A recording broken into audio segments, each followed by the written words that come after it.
مشرکانو د کار وکړو چې عثمان رضی الله عنه ته ویل ته زمنګ سره لګي سار شي موږ مشوره کوو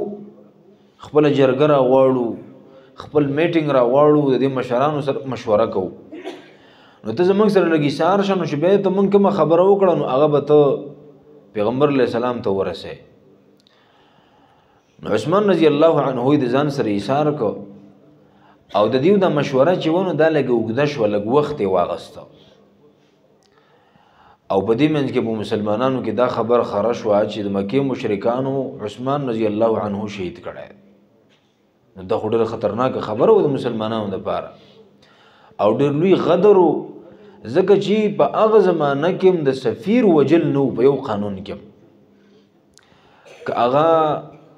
تر اوسه پورې په دنیا کې هم دغه قانون دی چې سفیر بنو وجل کیږي که په سخت جنگ کې مطالعه د خپل مد مقابل فریق سفیر راغې نو سفیر ته به امن په د باندې بسوک لاس نه پورته کوي د وینه بنې نه تویلې کی عثمان رضی الله عنه نبی علیہ السلام د سفیر په تور باندې لګل او کو دا دیو شهید کړي او دا څومره لوی غدر او دوکا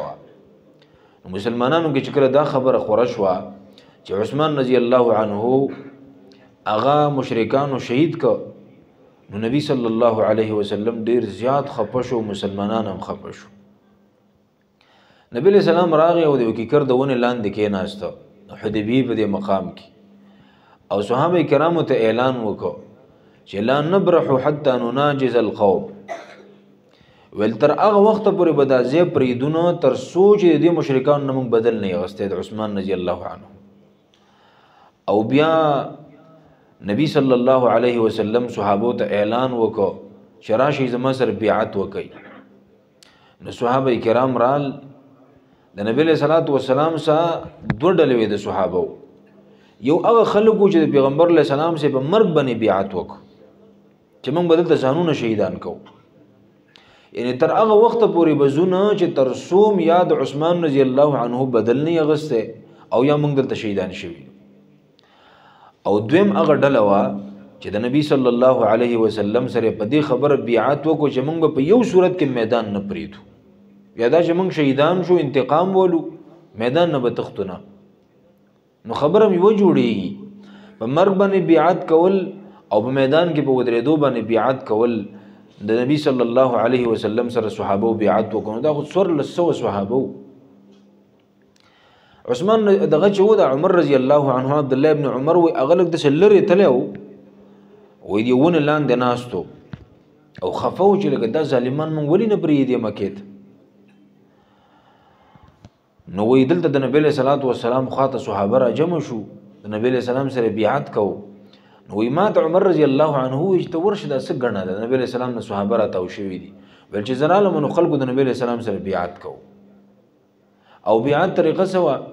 د نبی له سلام سره داسې لاس ملاول په دې طریقه به د الله د پیغمبر سره بیعت کو نو وځي چې رالم نو الته صحابه کرامو بیعت کو نو بس امام چې مقدم او امام سره استبیعت وکاو او به زه واپس لاړم او عمر رضی الله عنه ته وی چې دا خو صحابه لګیا دي پیغمبر علیه السلام سره بیعت کوي او خبر راغی چې عثمان رضی الله عنه شهید کړي دي ولا ذره پاسه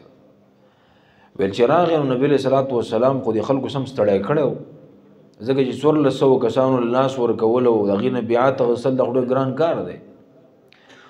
نو نبی له صلوات و سلام ته چې عمر رضی الله عنه وکتل نو اغراغ او د نبی له سلام سره بیعت وکړو چې د الله پیغمبر تسوي مونږ بستا سره یو کته چې ځانونه دلته شهیدان کوي ځانونه به شهیدان او تر سوچ استا ارمان نه پوره شوی د ځای مونږ نه پریدو او بیا د شکار وکړو چې د نبی صلی الله علیه وسلم سره لاس ملاو کو او بیا د نور صحابه سره د نور صحابونو د پیغمبر علیه الصلاۃ والسلام د طرف نه عمر رضی الله عنه بیعت واغست دې لپاره چې نبی علیہ السلام ستړی نشي او تکلیف وته ملاو نشي نو په دې موقع باندې صحابه کرامو بیعت وکړه اولنې بیعت چې چا کړه دا غنوم د ابو سنان الاسدی رضی الله عنه د خپل نوم دی وهب ابن محسن او دا د مشهور صحابي رور دی عکاشه رضی الله عنه دا غرورو اولنې بیعت کړه سلمہ ابن اکوع رضی الله عنه دا ډېر زیات طاقتور سره مخکې تما خبره کړې و نو سلمہ ابن اکوع وایي ما د نبی علیہ السلام سره 3 پیری بیعت وکړو. یو ځل په اول سر کې وکړو، بیا په منځ کې بیا بیعت وکړو. وای به چې یو طرف ته ولاړو مې نبی علیہ السلام مریدم بل ماته وی چې تا بیعت کړی دی. ویل ما ویل چې او جی ما خو بیعت کړی دی. ویل ورته ویل چې راشه به وکړه. په دریم ځل عمران بیعت واغست، ځکه دا ډېر د کار سړی او ډېر بهترین جنگجو بهادر سړی و. نو نبی صلی الله علیه وسلم سره وای ما 3 پیری بیعت وکړه په دې موقع باندې. او به د الله پیغمبر د خپل خیم لاس راواغست او په دې غس لاس راواغست او په دې خلاص کې داسې کېخو. او البی او فرمایل چې هذه عن عثمان. عثمان په دې موقع باندې نشته دی که هغه ژوندین د عثمان د طرف نه بیعت کو. او صحابه کرام په دغه موقع باندې او فرمایل چې لید رسول الله صلی الله علیه وسلم اليسرى لعثمان خیر من ايماننا. د نبی له صلوات و سلام هغه غس مبارک لاس چې د عثمان رضی الله عنه د پاره به بیعت وکړه دا زمونږ د خیل لاسونو نه بهتره لاس. یعنی دا څومره لوی منقبت ته چې د عثمان رضی الله عنه د طرف نه پیغمبر علیه السلام په خپل باندې خپل مبارک لاس په خپل بل لاس کې خو دا چې دا د عثمان لاس دا چې فرض کړي کدا چې د عثمان لاس داغه د طرف نه ما بیعت وک. نو په دې موقع باندې نبی له صلوات و سلام چې کله د صحابو نه بیعت واغسته د دې بیعت نه هیڅ څوک هم نور واست شوی ټول صحابو بیعت وکړ. صرف یو سړی د سوچ منافقو د مسلمانانو سره راغلی او کله چې مسلمانانو د پیغمبر علیه السلام سره بیعت کوو نو په دغه موقع باندې د اوخ ورک شوی یو سور اوخ یو اوخ ته ورک شوی د پاغي پسې ګرځیدا. نو وی چا وته وی چې ته د پیغمبر علیه السلام سره بیعت نه کې ولغه ول چې خپل اوخ پیدا کوم بس دا زما د پاره ارزي دي. د دې پیغمبر د بیعت نه زما د پاره د اوخ بهتر دی چې زه د خپل اوخ وګورم. نو دې په خپل اوخ پسې ګرځیدا. د ځنې سړی بس دغه دنیا غرض مړوي تا چې دین راغستی مونږ ځان له خېټې لیونی کړو مونږ په سیر وړو پسې لیونی او مونږ خپل بچو له ډوډۍ پیدا نه کړو د اسلام غم راغسته وي ځنې سړی بس دغه خېټه او خواهشات او دینه تاویږي را تاویږي. نو دې منافق مې ز خپل اوخ پیدا کوم ول دا زما د پر دې سړی د بیعت نه خبره ده. نو خپل اوخ چې کله پیدا کو نو دې خپل اوخ نه د شاته کېده چې پیغمبر علیه السلام ما ویني نه چرتا. نبی علیہ الصلوۃ والسلام ولید اول به صحابو ته فرمایل چې زما سره په دې موقع باندې کوم کسانو بیعت وکړو کوم کسانو دا ټول به جنت ته ځي سوا د هغه یو کس نه چې هغه صاحب الجمل الاحمر دی هغه سور اوخ ولا نه دی دنو مجد ابن قیاس. دا جد ابن قیاس یاد کړه چې دنه علاوه دا ټول به جنت ته ځي. دا څومره بدبخت انسانو کنه. ځینې انسان داسې دی چې د خوراک په ټیم کې وږی پاتې کېږي د ګلونو په باغ کې به یې خو خوشبو ته نه نصیب کېږي او ځینې انسان د خیر په ځای کې خو الله پورې خیر نه نښلی بس دا بدقسمت انساني دا محروم انساني ګوره. یو علاقه کې به دومره لوی عالمي او خلک به دومره پیدې علي د لرو زینو به خلق خواله راځي د غرونو نه به خلق خواله راځي د باندو نه به خلق خواله راځي خو په گاوند کې چې کوم خلک یې بس هغه د خیر نه محروم وي د غرنا او د خوشبو نه محروم وي. نو د محروم انساني چې د خیر په موقع باندې الله محروم وساتي. نو ګوره د الله پیغمبر په خپل موجود دی او دا د جنت موقع ده چې چا د پیغمبر علیه السلام سره بیعت وکړو بس دا جنتی دی او دا ظالم په دغه ځای کې هم د خیر نه محروم شي. نبی صلی الله علیه وسلم په گواهی وکړه چې دا ټول به جنت ته ځي سوا د یو انسان نه د سور اوخ والده به جنت ته نشي. او نبی صلی الله علیه وسلم فرمایل چې زه د الله نه امید ساتم چې دا ټول به الله د جهنم د ور نه بچ ساتي دا به جهنم ته نه داخلي کوم کسانو چې دلته بیعت وکړي او د الله دا بیعت دومره زیات خوښ شو دومره زیاتې د بیعت خوښ شو چې الله سورة الفتح نازل کو او بدی کې الله د مسلمانانو د دې بیعت تذکره وکړه چې لقد رضي الله عن المؤمنين اذ يبايعونك تحت الشجره لقد رضي الله بشک راضي شوه دی الله تعالی او راضی شه الله تعالی عن المؤمنین د مؤمنانونا اذ یبایعونک کله چې بیعت کوي ستا سره تحت الشجره دغون لاندې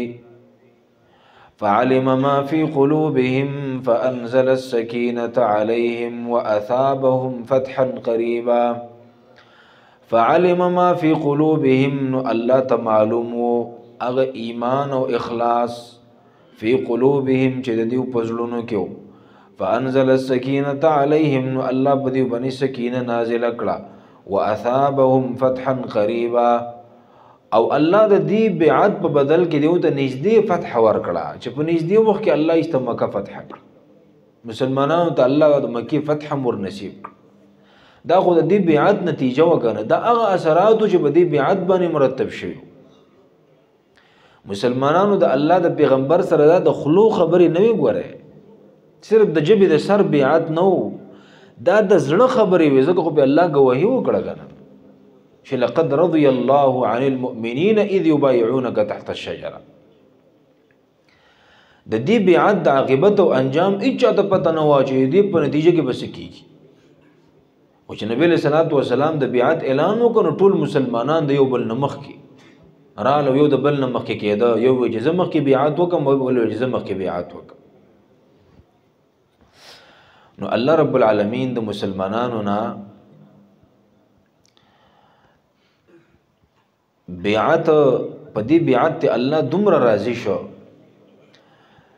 چې په سورۃ الفتح کې الله د دې بیعت تذکره وکړه الله ته د خپل رضا اعلان وکړي ته بیعت الرضوان وای رضوان د رضا نه دی یعنی دا هغه بیعت د پیغمبر علیه الصلاۃ والسلام سره چې الله په د صحابو ناراضي شوی د صحابو باره زمون د ټولو صحابو باره کې د عقیده ده چې صحابه ټول جنتیان دي یو ادنا صحابي یو کشر صحابي په صحابو کې دغه صحابي نشته ده صحابي چاته وای چې پیغمبر علیه الصلاۃ والسلام په یې خبرونه لیدلې ده باغ باندې ایمان راوړی دی او به دغه ایمان په حالت کې دنیا نه تل دي ته صحابي وي چې پیغمبر علیه السلام په خوب کې ولید دا صحابي نه دی چې په یې پیغمبر علیه السلام ولید دویم دا چې پیغمبر علیه السلام په یې ولید ایمان پر انوړو دغه صحابي نه دی ځکه ډیرو منافقانو کافرانو نبی علیه السلام لیدل او ایمان خو په نو راوړی دریم هغه کس چې پیغمبر علیه السلام په یې ولید ایمان پر راوړو خروست مرتد شدیم صحابي نه دی چې د ایمان په حالت کې وفات شنه د صحابي ویل کی نو چې د څه سوکم ده زمونږ د ټولو باره کې دا عقیده ده چې الله به ټولو له جنت ورکړي په جنت کې به مرتبه بدلی هر چاله به الله دغه د عمل مطابق مرتبه او درجه ورکړي هغه الله ته علم دی د الله په علم کې دي ټول صحابه جنتیان دي او الله رب العالمین دی وسره زمونږم په جنت کې ملګرتیا نصیب کړي داغي په نقش قدم دی الله تعالی مونږ روان کی مفتی محمد ابراهیم محمدی